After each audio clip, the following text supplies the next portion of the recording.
So today, I think it's the 8th. Okay, so we have basically three major situations. If somebody tells us that y, or any variable, it doesn't have to be y, any variable, varies directly as x or with x, then this sentence immediately translates into y equals k times x. Again, it doesn't have to be y. It can be p, it can be t, it can be w. It doesn't matter. This is just an example. One variable varies directly with another. The first variable equals k, which is a constant of proportionality.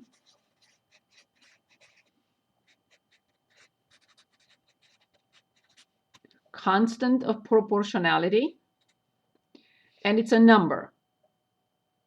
So if we are told varies directly, y, the first variable, whatever that is, doesn't have to be y, whatever, the first variable equals k, a constant of proportionality, multiplied by the second variable. Okay, here's the second scenario. Y varies inversely as x, y, as x, t, z, whatever you want. This doesn't matter, this doesn't matter. Any variable varies inversely with the other. We immediately have to write this relationship. Not y, not x. If I have a, I will put a. If I have p, I will put p. The same thing, k is the constant of proportionality. So whenever I'm told a variable varies inversely with the other, I'll put the first variable here. I will write equal symbol. I will write the constant of proportionality. And in the denominator, I have the other variable. First variable, second variable. There is a third possibility. It's called joint. So we can say y, it can be any variable, varies jointly with x and z. These are fictitious, anything. It can be p, t, w, it doesn't matter. So the first variable varies jointly, k times x times z. So these are major relationships between or among, because these are three variables. So directly, inversely, jointly. Okay, so now knowing that, I'm going to go back and read the problem one more time. Okay. I try to, let's see if it works, to, because I'm so far away from my I'm trying to see better, but it doesn't, I don't have, let me see if I can do that. No. Okay, I lost it completely.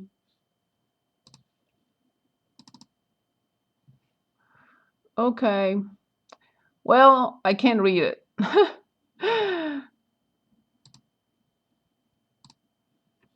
And I don't have a bar to scroll left and right, so I can see. Okay, let me try. It is there that the price per share of a stock is inversely proportional to the prime interest rate. Okay, so, oh, when I wrote all this, could you see? I'm so sorry, I should have stopped sharing. I'm sorry.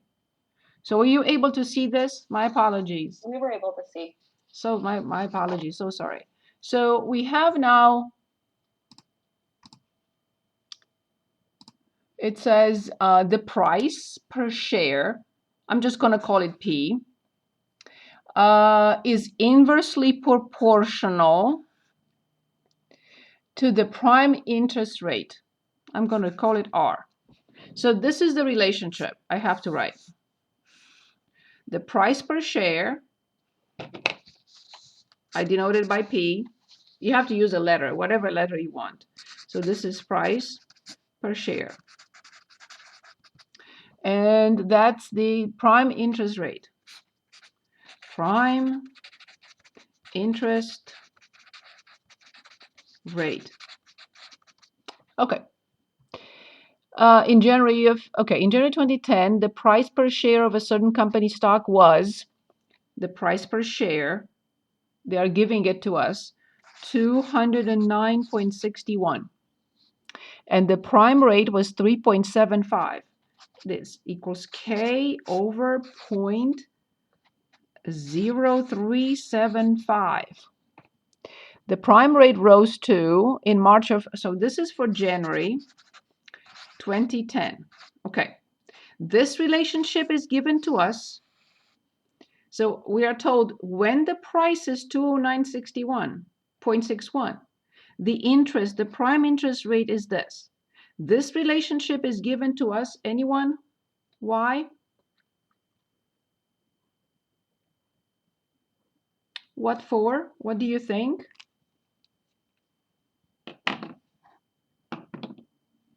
To find the difference between 2 points in time? To find... Oh, to find K. To find K. That's what we don't know. So P is one variable, R is the other. They are inversely proportional, so I have to use the second formula, model, if you want. So this information is given to us to find K and then put it back in the relationship. So let's find K. Is everyone with me? Any questions? Okay, I cannot see now whether you can see or you cannot see. Okay. Okay. We can see the paper. You can? Yes. Thank you. Always keep me on the right track because it's difficult for me to look at 3 different devices. Because one is recording and I'm checking to see if it's not stopping for whatever reason.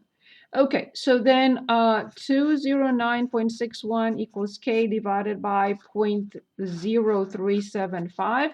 We cross multiply because this is a proportion.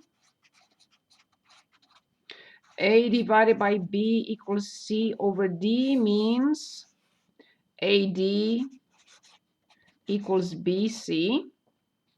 So then K equals, I'm going to multiply 209.61 multiplied by 0.0375, and I got that K is 7.860375. Don't delete this just yet from your calculator. Okay, now I'm back to and continue the problem. It says the prime rate rose to, so now the rate is 5.75%, which is 0.0575 in March of 2010. What was the price per share in March 2010 if the assumption of inverse proportionality is correct? Okay, so then I'm back first of all here. So then the relationship is, I put the K in, 7.860375 divided by R. So keeping that in mind, at this point they are giving us a new rate and they want us to determine the price per share. So therefore P will be 7.860375, do not delete it from the calculator, divided by 0.0575. So let me share now my screen with you again. So don't do anything just yet. I'm sure you know this, but maybe some of you do not. So I'm back to my calculator. Okay, so our first calculation was 209.61 multiplied by 0.0375. And we got our K, which we put in the problem. So now all we need to do is continue by dividing the previous answer by the new interest rate, 0.0575. By doing so, you reduce, minimize if you want, the error in your calculation. So now, of course, I have to go back and see what they want, how to present the answer. What do they want? Do not round, of course, until the final answer. Then round to the nearest cent as needed. Of course, that's what we should do. Where is my calculator? So I have 136.70. So P equals $136.70. So this is an excellent question because I did not get the chance to show a problem like this in class.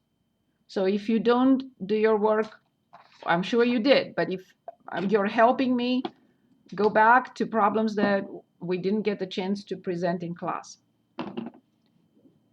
Anything else for me? Anything else? Very good question, Rita, thank you. Anyone else? Anything else? Okay, so in that case, since you have the book and for some reason I did not fix this problem, I didn't think I had this problem again. I'm trying. Where are you guys? You're here. Let me share my screen again. I'm going to try here one more time. If not, we're just going to since you all have the book brought up. Yes, can you go to page 32 in your book? So forget about my device. I don't know why it's not working. So let's go to page 32. I'm going to stop sharing. Okay, so from there, I would like you to tell me which function you would like to determine, different values for, domain range, anything from 21 through 32. We will still be able to work beautifully. It's just that my device doesn't. I have some security loops in there, and I think that it doesn't recognize or it doesn't like something. Okay, ready? Anyone would like to pick from 21 through 32? Yes or no? 24. Okay, so let's take a look at 24. So 24, do you all see 24? Yes? In the book. My textbook actually isn't working either. Okay, so the problem looks like this. So the function looks like this. We will not be able to read from my graph, of course, but we will be able to look at the book. Okay, so we are asked here to find each graph is that of a function. Is this a function? It says it is, but is it a function? And the answer is by the vertical line test. If every vertical line, not here, there is no function here, but every vertical line through each point, if it crosses only one point, and it does, every vertical line does not hit 2 points. Every vertical line from left to right, it hits only 1 point. So this is a function. Good. So next, they're asking us to find f of 1. Okay. So f of 1. So Noor, can you tell us what does it mean? Noor, what am I asked to find? I'm asked to find f of 1. What is given in the question? Like the coordinates? Correct. What is given and what am I asked to find?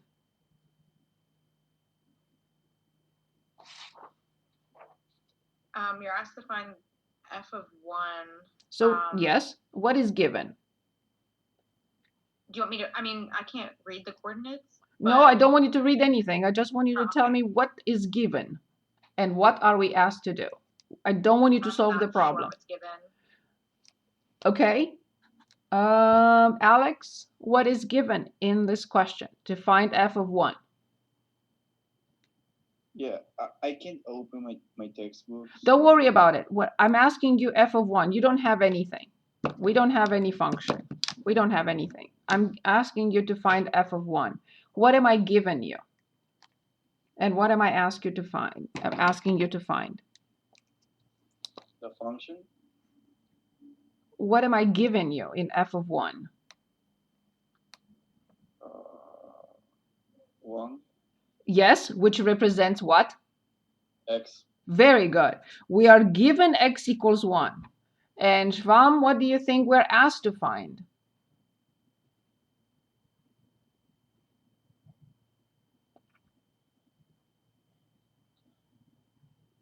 Oh, I'm sorry. You're still asking me? Yes? Oh. Yeah, I'm not so sure about that. Okay. So we're given x we're given, and Are we're you looking asked for to y find the then? y value. Okay. So Oh, okay. that is a crucial step here. Okay, so now we know that x is given, we're asked to find y. So I look when x is 1, so here's x equals 1, and I draw a vertical line through x equals 1, and I read the y value. Anybody's book is working? Can anyone give us f of 1? 2. Very good. F of 1 is 2, and indeed, this particular ordered pair, can anyone give us the ordered pair? I mean, 1, 2. comma, 1, comma 2. Awesome. Would it be 2, 1, 2? Yeah. Good. Part B. Find the domain. Okay. Lake, would you give it a try? Find the domain of this function.